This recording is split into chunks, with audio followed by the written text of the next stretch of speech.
Hey everyone, welcome back to English with Tom and Julia. I'm Tom. And I'm Julia. Thanks for being here with us today. Whether you're listening on your way to work, lying in bed, or just taking a quiet moment for yourself, we're really glad you're here. Today's episode is a little personal, a little uncomfortable, but very real. So take a breath and let's talk. Have you ever opened a group chat with 10 people, messages flying everywhere, and somehow felt completely alone? You laugh at the jokes, you send the emoji, you reply, haha, or same. But when you close the app, there's this quiet feeling like no one really saw you. Today we're talking about why group chats, something designed to connect us, can actually make us feel more lonely than being alone. And if you've ever thought, is it just me? This episode is for you. Group chats feel busy. Notifications never stop. But busy doesn't mean connected. A lot of conversations stay on the surface. Jokes, memes, reactions. No one really listens. They just respond. It's like standing in a loud room. Everyone is talking at each other, not with each other. You're present, but not emotionally included. You know what I think is one of the strangest things about group chats? It's not that people are silent. It's that everyone feels like they have to perform. When you open the chat, you're not just typing a message, you're choosing which version of yourself to show. The funny one, the chill one, the smart one, but rarely the real one. Yeah, and that pressure is quiet but heavy. Because no one says, hey, be entertaining. No one says, say something clever. But you feel it anyway. You start thinking, is this message interesting enough? Will people react? What if no one replies? And suddenly, a simple thought feels risky.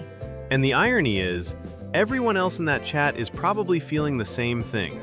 They're all editing themselves, holding back, trying not to sound awkward, trying not to be too much. So the chat looks active, but no one feels truly seen. Exactly. You're surrounded by messages, emojis, memes, but emotionally, you're alone. Because connection doesn't come from performing. It comes from presence. And presence is hard when you're afraid of being judged. Have you ever sent a message in a group chat, watched it sit there, and then just get buried?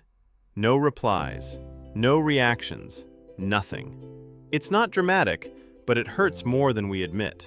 Yeah, because your brain doesn't say, oh, timing issue. It says, maybe I don't matter. And the thing is, group chats aren't built for depth. They move fast. Someone sends a joke, someone drops a meme, someone changes the topic. Your message doesn't disappear because it's unimportant. It disappears because the structure doesn't slow down. Right. Group chats reward speed, humor, and noise, not honesty, not vulnerability, not long thoughts. So if you send something real, something thoughtful, something that actually reflects you, it can feel invisible. And over time, you learn a quiet lesson. Maybe I should say less. Maybe I should stop sharing. Maybe I'll just read and react. That's how loneliness grows. Not because no one is there, but because you slowly remove yourself. And that's the part people don't talk about. Loneliness in group chats isn't about being ignored once. It's about slowly feeling like your voice doesn't belong there anymore. There's another layer to group chats that makes loneliness feel sharper: comparison. And it doesn't announce itself loudly. It happens quietly, almost invisibly. You scroll through messages and see how fast others reply, how witty they sound, how confident their jokes land. And without meaning to, your mind starts ranking you. There's another layer to group chats that makes loneliness feel sharper: comparison. And it doesn't announce itself loudly. It happens quietly, almost invisibly. You scroll through messages and see how fast others reply, how witty they sound, how confident their jokes land. And without meaning to, your mind starts ranking you. And comparison doesn't always sound cruel. Sometimes it sounds very reasonable. It says, they're just better at this. I'm not as interesting. I should talk less. But that voice slowly pulls you away from yourself. Exactly. And the hardest part is, You're comparing your inside to everyone else's outside. You don't see their hesitation. You don't see them typing and deleting messages. You don't see their insecurity. You only see the polished result. So comparison doesn't just steal confidence, it steals presence. Instead of being in the conversation, you're watching yourself from the outside, judging, editing, holding back. And that's when loneliness quietly settles in. This is why so many people say, I feel fine one-on-one, but invisible in groups. Because one-on-one conversations feel different in your body. There's space, there's permission, you don't feel rushed to perform. This is why so many people say, I feel fine one-on-one, but invisible in groups. Because one-on-one conversations feel different in your body. There's space, there's permission. You don't feel rushed to perform.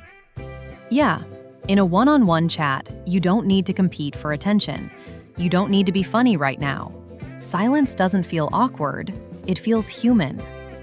You're not speaking to be noticed, you're speaking to be understood. That safety matters more than we realize. Because humans connect through depth, not volume, and group chats are loud by design. They weren't built for emotional safety, they were built for speed. So if you've ever felt lonely in a group chat, but warm and open in private messages, nothing is wrong with you. It just means your heart prefers connection over noise. And that's not weakness, that's awareness. When you don't feel seen, you start shrinking yourself. Shorter replies, less honesty, more emojis. And the lonelier you feel, the harder it becomes to speak up. It's a quiet cycle. Group chats can give updates, entertainment, a sense of belonging on paper. But they can't replace emotional safety. They can't hold silence. They can't respond to vulnerability well. And that's not your fault. First, stop blaming yourself. Feeling lonely in group chats doesn't mean you're socially bad. Second, invest in fewer, deeper connections. One person who listens is worth more than 10 who react. And third, notice where you feel lighter after talking. That's your clue. Follow that. If group chats make you feel lonely, it doesn't mean you don't belong anywhere. If group chats make you feel lonely, it doesn't mean you don't belong anywhere. And that's not a weakness. That's a sign you're human. Thanks for listening. And if this episode felt like it was talking to you, you're not alone anymore.